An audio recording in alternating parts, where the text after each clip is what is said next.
मेरा नाम श्याम है, श्याम सुनार। मैं मराठी महानगर पेपर में काम करता हूँ, पत्रकार हूँ। आपकी बातों से मतलब मेरे पास शब्द नहीं है क्या बोलना, लेकिन ये मुझे लगता है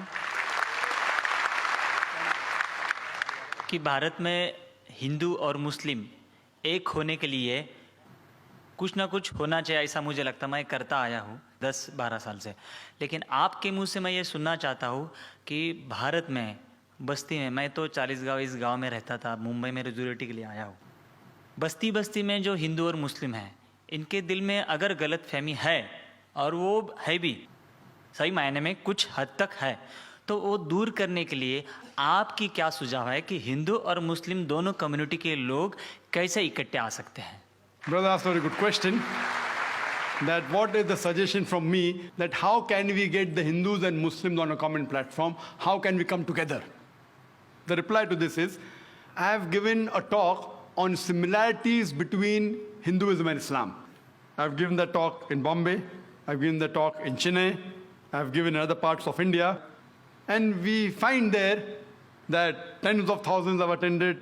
In Bombay, about 20,000, in Chennai, a similar number, and other parts of India. And many non-Muslims have attended. Many Hindus have attended, thousands of them. And many of them told me that, Brother Zakir, there was a person, just a comment, that what I did not know about Hinduism in the past 40 years of my life, I have learned in the past 4 hours. I follow the guidance of the Quran of Surah Al-Imran, chapter 3, verse 64, which says, Ta'ala wila kalmitin sawa imbrana bainakum. Come to common terms as between us and you. Which is the first term? Allah na'budu illallah. That we worship none but one God. What we realize, that I don't believe in interfaith dialogue. We say that Hinduism is the same, Islam is the same, Christianity is the same. This is just a gimmick. If I ask the Hindu Pandit, will you become a Muslim? He'll say no. If I ask the Muslim, will you become a Christian? He'll say no. If I ask the priest, will you become a Hindu? He'll say no. So what is same? It's not same. We have to agree that there are differences, but there are similarities also. Let us agree at least to follow the commonalities. What is different, keep it aside. So what I say, that take all the religious scriptures, whether it be the Bhagavad Gita, whether it be the Veda, the Upanishad, the Bible, the Quran, at least what is common, what is different, keep it aside, we can discuss some other time, but at least what is common, let us agree to follow it. And I've given the talk and I've showed so many similarities. So many. So you can refer to my video cassette.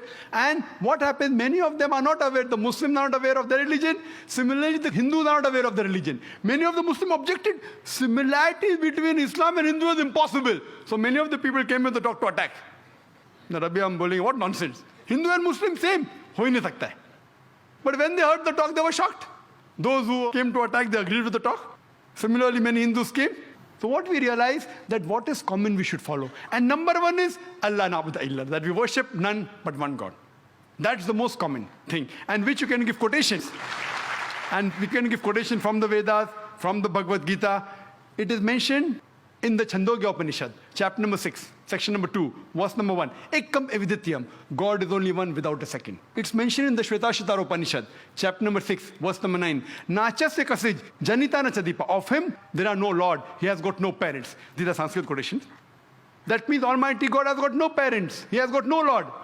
Furthermore, if we analyze, it is mentioned in the Shvetashvatara Upanishad, chapter number 4, verse number 19. Natasti pratimasti. Of that God, there are no images. There is no pratima, there is no photograph, there is no idol, there is no image. Same thing in Yajurved, chapter number 32, verse number 3. Natasya pratimasti. Of that God, there are no images. So if you go back to your Vedas and your religious scriptures, it speaks about one God. So people many a times are not aware of the scriptures. And when the question, just a couple of days back, I had given an interview to Star News. They asked me, Brother Zakir, what is your view regarding Vande Mataram? Can the Muslims say or not? I said, what do the Muslims say? I'll come to it afterwards. I'll first tell you what the Hindu scriptures say. He was shocked. What do I mean by that? I said, if anyone who's a scholar of the Veda agrees that God has got no pratima. So when you say Vande Mataram, that this country is my mother and you call it God, a person who's a scholar, I'm not talking about the normal people who don't know about the scriptures. But you ask a scholar, he will say that Vande Mataram goes against the Vedas. Because Vande Mataram in no less than 3 places it says, I bow down to thee. I worship thee. if you see about the Arya Samaj and you see the various top scholars, they think according to the Vedas, idol worship is not permitted. There are verses in Bhagavad Gita, chapter number 7, verse number 20, which says that you should not do idol worship. So here when we go back to our scriptures, unfortunately, they believe in a form of pantheism. So even according to the Vedas, if you're a good scholar, this song, Vande Mataram, that I bow down and I worship thee, as I quoted in Sanskrit about Upanishad, it's against. Even in Islam, there are 12 lines which are objectionable.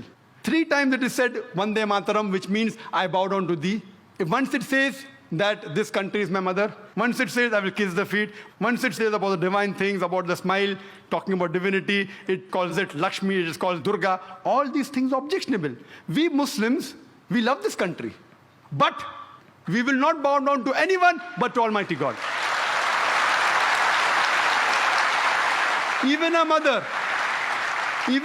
who has born in a womb for 9 months, we love her, we respect her, but we will not bow down to our mother, to our own mother.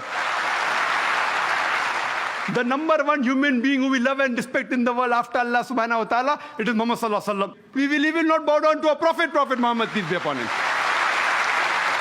Is it required that we should sing this song, Vande Mataram? It is a political gimmick. Politicians, they thought they'll get the vote bank. They even made a gimmick on the date. You know when it was written by Bankim Chand Chattopadhyay in 1876. It was published in 1882. So where is century come now? And where's 7th September? They made a mistake, the politician, political gimmick. Furthermore, even a Muslim living in Saudi Arabia, he cannot bow down to his country, Saudi Arabia. Even a Muslim living in Pakistan cannot bow down to Pakistan. It is shirk. So to say that the Indian Muslims are not patriotic, it is our religion.